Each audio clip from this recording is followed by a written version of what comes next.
Yamamoto. He's a pretty fun guy to watch out there. He seems to always be involved. He's taking penalties, drawing penalties, battling in front of the net. Is this, do you guys talk about how he needs to play, or is this something that he kind of took upon himself?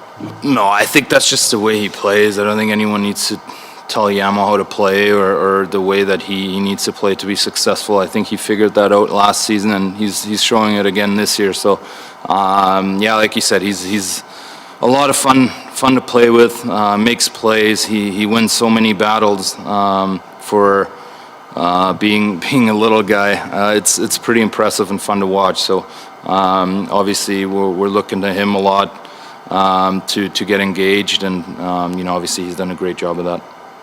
What do you see his ceiling being? Like, this potentially be a breakthrough year for him. What's the high end of his game look like? I think that his ceiling is high. Obviously he plays very hard, like I said, but with that, he makes plays, he sees the ice, he can finish, and so he kind of does it all a little bit. So I have him like a very good player in the NHL, and he is already. So his ceiling is definitely very high. Thank you. Any other hands, media? Jean-Francois Chamon, go ahead. Hi, Liam. Sorry if I forced you to repeat. I'm from Montreal, so for me it's going to be a New England. But how can you describe your relation, your link with Dominic Cahoon? I know you played together in Mannheim and probably at the World Championship. I obviously know him. I'm very familiar with him. I lived with him and played with him for, I think, maybe 4 years, and we've known each other for a long time. And it's nice to have some familiarity. Geez, I can't even say that. On the ice and in the dressing room for sure. So, hopefully I can help him out a little bit, feeling comfortable, and we're looking obviously to build some chemistry.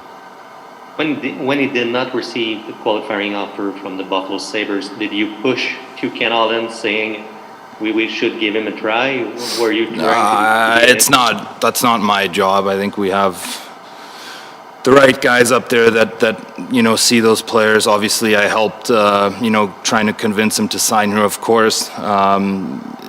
But at the end of the day, it's always the job of the management and coaches to figure out the team and who they want on our team. So, but obviously, if they need help or if they want me to talk to someone, I'll gladly do that.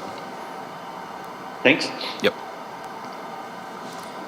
If there are no other hands, that brings us to the conclusion of Leon Draisaitl's media availability. Please stay tuned for Darnell Nurse.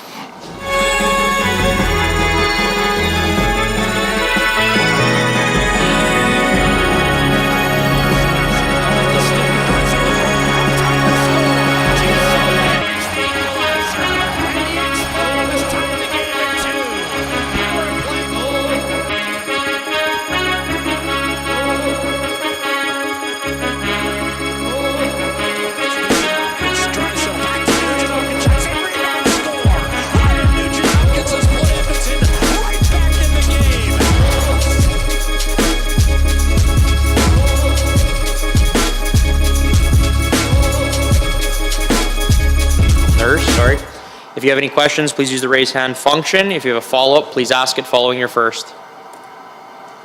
First question, Ryan Ershog, TSN. Hey, Darnell. Looks like some changes on the blue line potentially coming tonight. What's the message from your head coach on the defensive side of things and what needs to get better fast? Yeah, it's hard to score 6 goals a night in this league, so we have to shore up our own zone and stop giving up so many chances. So that's obviously with the shake up a little bit, it sends a message to everyone. But it's got to be better. Possibly playing with Slater tonight. Just your early impressions of the way he plays and how you think the pairing will go. Yeah, he's solid. Obviously, I play against him a lot too. In the OHL, so Slater's a very solid player. Seems to be in the right places all the time, and has a lot of confidence right now. So it's exciting to be able to play with him. Next question, Jim Matheson, Post Media. Darnell, you played Montreal again. I asked the question last time when you play a team back-to-back. What did you learn from playing a team like Montreal the first time? Did they play differently than Vancouver played?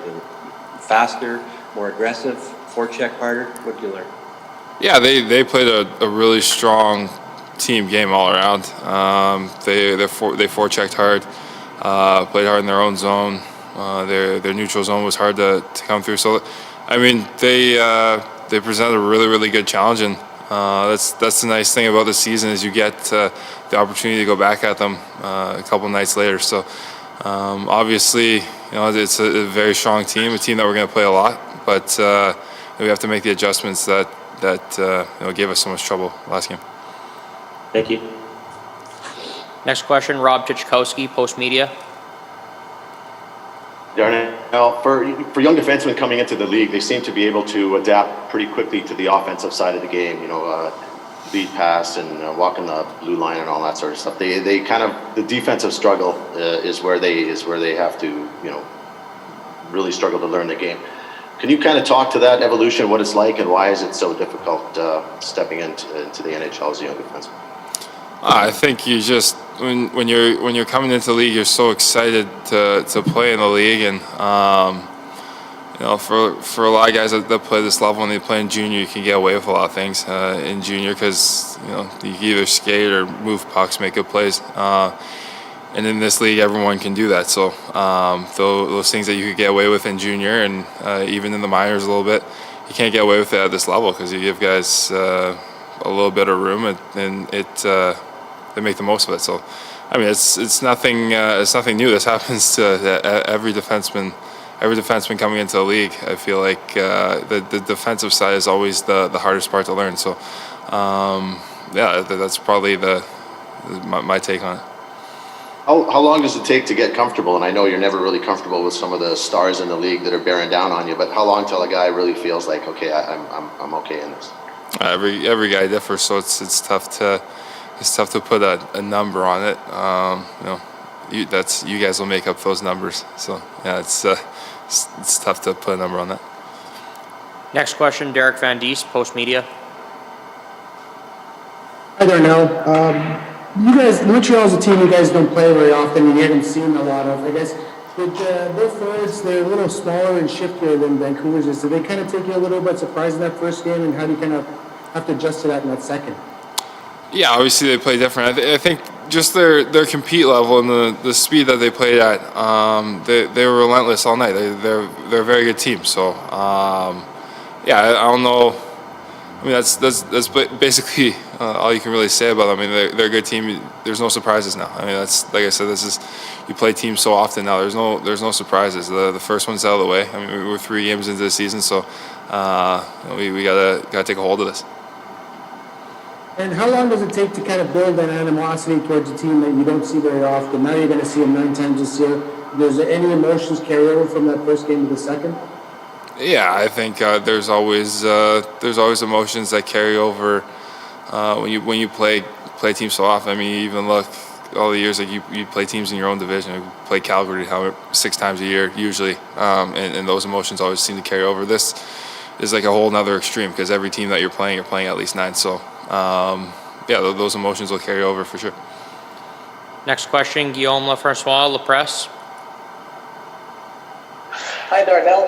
I just wanted to know, as a player, how difficult or is it difficult to adjust to all those changes in defense pairings and forward lines thus far in the season with the short camp and not so much time to practice? Yeah, there's definitely adjustments. Usually you have those 4 or 5 exhibition games and 2.5 weeks of training camp to kind of get to know a guy, or even if you're not playing with them, to take some reps with them over the course of practices or whatnot. We don't have that luxury this year, but the fun part about it is everyone's in the same position, so there's really no excuses. Obviously, there's a little bit of juggling, and sometimes it takes a little time to get used to playing with someone, but I think we've been around long enough, especially guys on our team, been around long enough to make adjustments and be on our toes tonight. All right, thank you. Thank you. Last question, Ryan Rashog, TSN. So Darnell, your partner Ethan Bear from before looks like he'll be in the press box tonight. Still a young defenseman, and you've kind of been through the ups and downs yourself. How do you see him handling an early setback here? Oh, Bears, he's hungry. He's a heck of a player. Any speed bump for him, I know how much it motivates him and how hungry he is to be elite. So, I'd say if that happens, just a bump in the road, and he's a guy that we're gonna rely on a lot, and he's a big part of this team. And I noticed there was a D meeting with Jimmy Playfair there without giving any state secrets away. But what's Jim's take on thing and his message to you? I'm not giving away any secrets. Can't give away secrets. That concludes Darnell Nurse's media availability. Please stay tuned for Slater Cuckoo and Dave Tippett.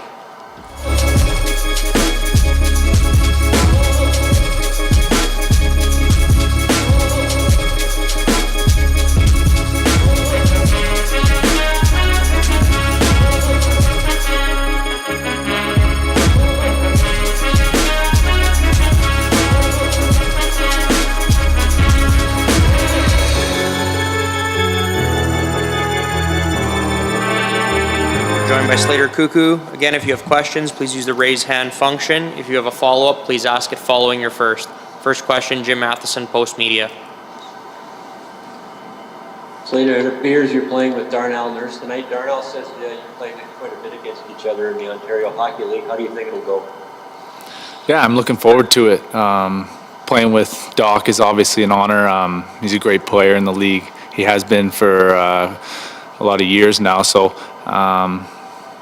it's exciting, and there might be a hot second there where we're learning how each other play, but all in all, excitement and ready to go here.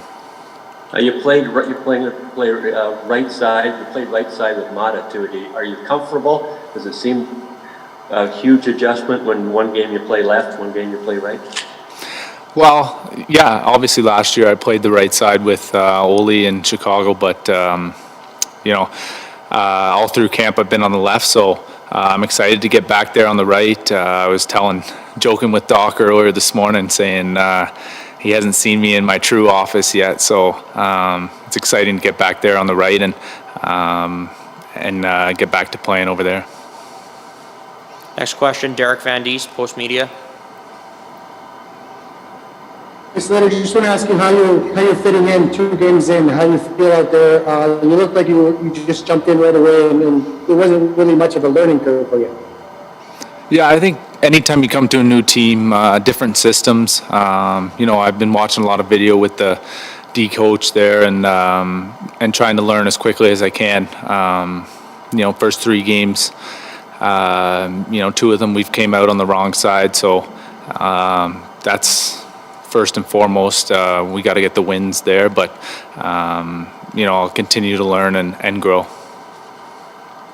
How different was the Canadiens forward group as opposed to the Canucks? Is it a different style that they play, and you guys kind of have to make that adjustment? I think any team in this North Division's a solid team. You look at around the league, any team has a chance. So I think both good teams. Montreal came out very strong last game. They got a couple new players that are playing well for them. So we'll try and make some adjustments here tonight. Next question, Tony Brar, Oilers TV.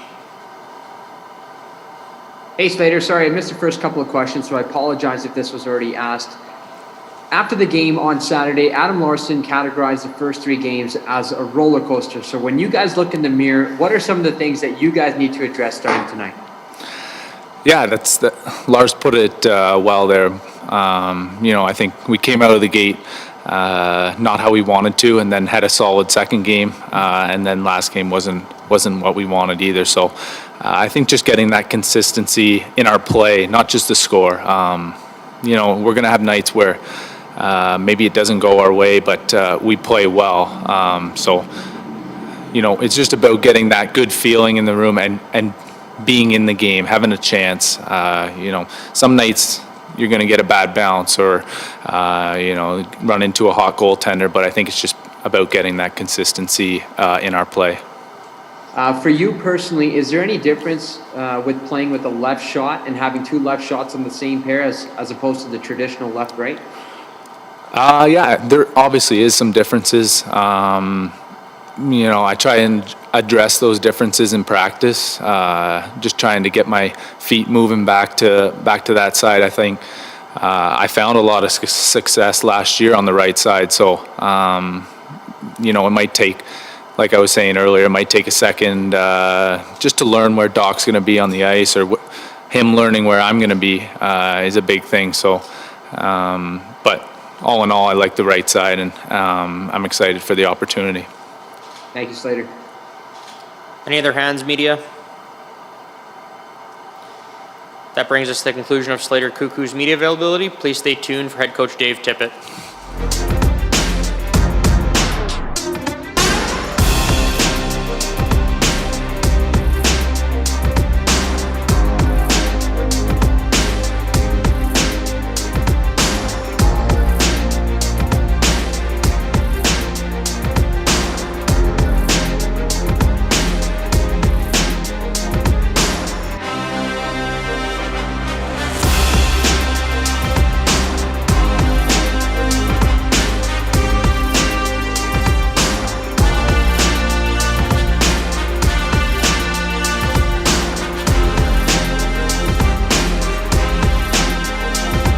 Tippett. Again, if you have a question, please use the raise hand function. If you have a follow-up, please ask it following your first. We'll start with Jason Gregor, TSN 1260. Good morning, Dave. Morning. I guess the question about the two changes on the back end, Lagesson and Russell are coming in, and also Kukoc sliding over to the right side. Can you explain why you made those moves? We have to defend better as a group. Our group of D last game was poor, and we made a couple changes to see if we can defend better. Next question, Ryan Rashog, TSN. Dave, with Teeth and Bear, just your thoughts on what you've seen so far and why you think a night in the stands is needed tonight, as opposed to keeping them in and having them continue to work on it? We need them to play better. We got healthy D that are real competitive guys that are itching for a chance to play, and Ethan hasn't played as well as we'd like him to play, so we're going to give somebody else an opportunity. Seems like the level of accountability that you want on the group this year, is it increased? I mean, it's obviously it hasn't been great early on, and you pointed out some mistakes. Do you feel like the accountability needs to be at a different level for the defense to get to a different level? We have to get our group up and going as quick as we can, and there's no exhibition games to go through to get the kinks out. We have to try to make sure that we're competing, and every game is like a playoff standard game. And if you're not ready to compete in those games, we'll try somebody else, and that's where we're at. Next question, Terry Jones, Post Media. Go ahead, Terry. We'll come back to you, Terry. Next question, Jim Matheson, Post Media. Dave, you've also changed a couple of forwards around. You've got Nygaard now with Kyle Turris and Archibald back on the line. Fourth line was Short. What's your reasoning there? I know Shore and I guess Archibald both kill penalties. Is that? Yeah, just looking. We're trying to find some chemistry of those two lines down there. It's just Nygaard gives us some speed and tenacity. Arch can jump around the line up there. We need him as a penalty killer, but we're looking for a sound fourth line there. Shore has actually been. He didn't get much time the first game, but Shore was actually pretty good last game. So we'll continue to watch him, see where we can get to, but. Those the bottom six group there, we're trying to find something that looks like it could mesh and be successful. And you need some, as we have all pointed out for the last year, you need some scoring, certainly from the third line guys. Yeah, they didn't get much last game. They've been around some chances before that. I mean, Puliarvi's been around some chances, so it's a matter of time before hopefully some of those chances start going in, but you'd like to see a little bit of production from that bottom crew. Next question, Rob Tychkowski, Post Media. Hi, Dave. Your young defensemen were supposed to be key ingredients on this team this year. Everybody was hoping that. Is it a bit of a concern that the growing pains might be a little more significant than people thought? No, it's early in the year. We've got lots of young, lots of players that want to play. Rusty came in. Rusty had a good camp. He played well in the bubble, and we wanted to give Jones a real good look to start. Bearsy come in has struggled a little bit, but Lagesson is a hard defender. Well, we want to give him a chance to play. So it's it's early in the year, and like I say, with no training or no exhibition games, you got to get your team up and going, and you got to find out what you have. And we put ourselves in a situation where some mistakes are being made, and we're going to try somebody else in there to see if we can clean up some of those mistakes. And both Jones and Bear will go back in there. When they go back in there, we expect them to play well, but they got to get their games up and going. Without a whole bunch of practice time and the games on top of each other, one right after another, is it going to be harder for young guys to kind of pick it up on the fly here? Well, they're going to have to do it in the game because, like you say, it's you don't have hardly any practice time, but the errors we're making are they're critical errors at the wrong time, and those are the ones. A lot of times you can watch a lot of video. We've been that's been kind of our main source right now of making sure that we're accountable of what we're doing. But some of the mistakes we're making are just they're ones that are thinking and effort ones that you have to correct, and sometimes it takes another body in there to see if somebody else can do it better. Next question, Guillaume Lafrancois, La Presse. Hi, Dave. With both the changes on defense and with your forward lines, how do you sort of balance the need for to give some time for things to mesh, as you say, for stability, and the need to do some tinkering? How do you get a balance between them? Well, it's early in the year. You're trying to find what's best for your group, and we're like everybody else. It's not a 23-man roster. You got a 29-man roster right now, so we're trying to find the best mix, and we want to get everybody up and going. All right, thank you. Next question, Jason Gregor, TSN 1260. Dave, any update on Neil and Haas? Will either one of those guys be available on the road trip? I think that they'll travel with us, depending on how it goes here the next few days. I think Neil is closer than Haas, but neither of them are available tonight. But I think they'll both go on the road trip with us. And looking at your top six, you mentioned all the goals against 5-on-5. I think it's 10. You've only got 3 forwards scoring 5-on-5, so you want a few more guys going. Are you concerned at all about some of the really good chances being missed offensively? Well, you like to create chances. I thought Price was very good last game, so there's some chances there that you think you're getting, but you're not capitalizing on them. But we have to keep pounding away. Our top guys, seems like they're getting lots of chances. I'd like to see our bottom 6 get a few more chances, and then the more you get, the greater chance you have to capitalize on them. So, but it's that fine balance. We're not going to, a couple chances don't go in we're not going to chase the game. When you start chasing the game, you end up leaving your own end wide open, and our goals against is an issue with us right now. Next question, Ryan Rashog, TSN.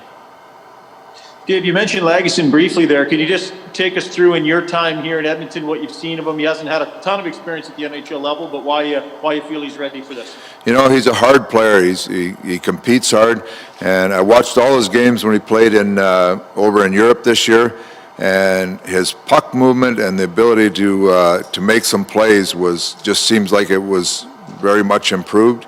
He came into camp. He's had a strong camp. We wanted to give Jonesy that first look. So now we'll try Lagesson in there. But he's played well. He deserves a chance. He works hard in practice, but he competes hard. He competes hard in front of the net and the corners. And if his puck game can continue to improve, he could be a real good player. You have to remember, if you look at 2 years ago, when I came last year, there was, in talking to our scouts and our coaching staff down in Bakersfield, the three guys that they thought were very even were Lagesson, Jones, and Bear. And Bear played a full year last year. Jones got up and going, but they had Lagesson right in that group. So, you know, he needs an opportunity. He hasn't played very much. He needs the opportunity, just like Bear and Jones got the opportunity.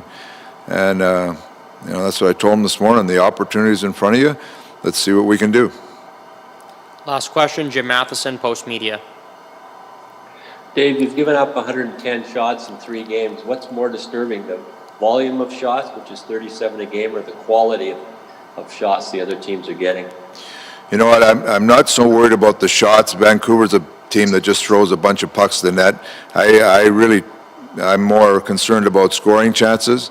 And for me, the ones that are bothering me are the easy chances we're given against off bad reads. You know, we give up 2 breakaways last game that were just on poor reads by you know, our defending mindset. And some of those ones are the ones that they bother me. Teams that shoot pucks from the outside and just fire pucks from everywhere, as long as you're defending well in the middle of the ice, I can deal with that. But it's the grade A chances against that are the ones that I'm more concerned about, and so those are the ones we're addressing. So are you following the ventures too of Ken trying to get another goalie? Has he been trying to stay away from it, or is Grosenick and then he's trying to put a claim in for Aaron Dell? I mean, I know you're dealing with Koskinen playing every game probably now for the next little while, but are you keeping track of all the stuff that Ken's trying to do? Well, I know what's going on, but I can't worry about that. I got lots to worry about on the ice. We'll let Ken worry about that part of it. But it's, you know, he's trying to find a solution there with Schmidt getting hurt. It's wasn't ideal between Schmidt getting hurt and Forsberg getting claimed off waivers. That's not ideal. But there's, you know, they're trying to find a solution, and I'm sure they'll get it done. This brings us to the conclusion of Dave Tippett's media availability. Thank you, Dave. Thank you, media.